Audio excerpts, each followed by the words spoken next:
होगी तुम इसे। यमराज जी ने एक साधारण मनुष्य का रूप लेकर काशी की मदद करने का फैसला किया और सूरज को अस्पताल लेकर गए।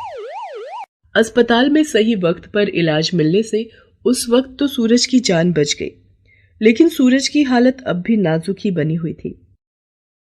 देखिए, इस तरह अचानक हार्ट अटैक पड़ना बहुत चौंकाने वाला है। फिलहाल तो ये ठीक है, पर खतरा अभी टला नहीं। दिल का दौरा तो बस एक बहाना था। असल में वो यमराज ही थे जो खतरे के रूप में सूरज के आसपास ही थे।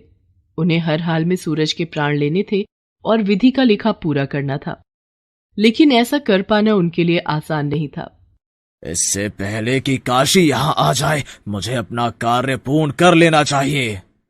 यमराज जी ने मौका पाकर जैसे ही सूरज के प्राण हरने की कोशिश की तो फौरन ही वहां काशी आ पहुंची। भैया, भैया कहाँ हो आप? हाँ बोलो, मैं यहीं पर हूँ। आओ भैया, अब यहाँ एक कुर्सी होगी, जरा उस पर बैठो तो। काशी के कहने पर यमराज जी कुर्सी पर बैठ गए। फिर काशी उनके पास आई और बड़े ही आदर के साथ बोली, भैया आप कौन है, कहाँ से आए हैं, ये तो मुझे नहीं पता, लेकिन इतना जरूर समझ गई हूं कि आपको मेरे पास भगवान ने ही भेजा है। आज अगर आप मेरी मदद न करते तो मैं अपने पति को हमेशा के लिए खो देती। और सच मानिए, अगर ऐसा हो जाता तो मेरे लिए इस संसार में जीने की कोई वजह ही नहीं रहती। मैं आपका ये एहसान तो कभी नहीं चुका सकती, लेकिन आज रक्षाबंधन के मौके पर आपकी कलाई पर अपने हाथों से ये राखी बांधकर आपकी बहन जरूर बनना चाहती हूँ। अब अगर आपको बुरा न लगे तो। मैं क्या कहूँ इसे, कितनी श्रद्धा और प्रेम से ये राखी लेकर आई है। इसे ना कहूँ भी तो कैसे, और अगर इससे राखी बंधवा लूं तो अपनी ही बहन का सुहाग उससे कैसे छीन पाऊंगा, वो भी ये जानते हुए कि इसके लिए इसके पति के जीवन का क्या महत्व है। क्या हुआ? अब अगर आपको मुझसे राखी नहीं बंधवानी तो कोई बात नहीं, मैं समझती हूँ। काशी बुझे मन से पूजा की थाली वापस ले जाने लगी और ये देखकर यमराज जी खुद को रोक नहीं सके और काशी से बोले, अब रुको बहन, कहाँ जा रही हो? ये लो, ये रही मेरी कलाई जो तुम्हारी राखी का इंतजार कर रही है। यमराज जी के ऐसा कहते ही काशी का चेहरा खिल उठा और आखिरकार उसने यमराज जी की कलाई पर राखी बांध ही दी।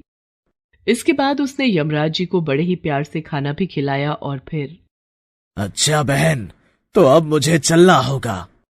आते रहिएगा भैया, आपकी ये बहन आपका इंतजार करेगी। पूरे संसार में तुम ऐसी अकेली ही होंगी जिसे मेरा इंतजार रहेगा। सदा खुश रहो और सदा सुहागन रहो।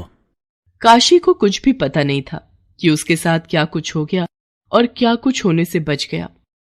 सदा सुहागन रहने का आशीर्वाद असल में काशी के लिए एक अनमोल उपहार था जो यमराज जी ने उसे उसकी राखी के बदले दे दिया था। रिक्शे पर यमराज। किशनगढ़ शहर में सुदामा नाम का एक आदमी रहता था। सुदामा की नई नई शादी हुई थी। शादी में सुदामा को ससुराल से कुछ पैसे मिले थे। इन पैसों से मैं एक नया और सुंदर सा रिक्शा खरीदूंगा। रिक्शा ही क्यों, हम कुछ और काम भी तो कर सकते हैं। मेरे पिताजी रिक्शा चलाते थे और उन्होंने मुझे रिक्शा चलाना ही सिखाया है। मैं मेरे पिता के सिखाया हुआ ही काम करूंगा। ठीक है, जैसा तुम ठीक समझो। और सुदामा चमचमाता हुआ एक नया रिक्शा खरीद कर ले आता है। सुदामा ने अपने रिक्शे को फूलों और घुंघरू से सजाया और गद्दे वाली सीट लगवाई। सुदामा रोज सुबह अपना रिक्शा लेकर शहर में निकल पड़ता। रिक्शा नया और खूबसूरत होने के कारण उसे सवारियां ज्यादा मिलती थी। सुदामा की अच्छी कमाई होने लगी।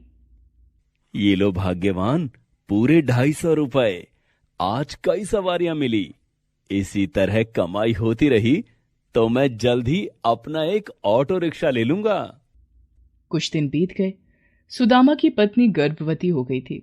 सुदामा अपनी पत्नी की देखभाल के लिए अब पहले से भी ज्यादा मेहनत करने लगा और सुनीता का पूरा ध्यान रखता था। ये लो, कुछ फल लाया हूं। तुम रोज फल खाया करो, इससे हमारा बच्चा स्वस्थ होगा। आप मेरा कितना ध्यान रखते हैं।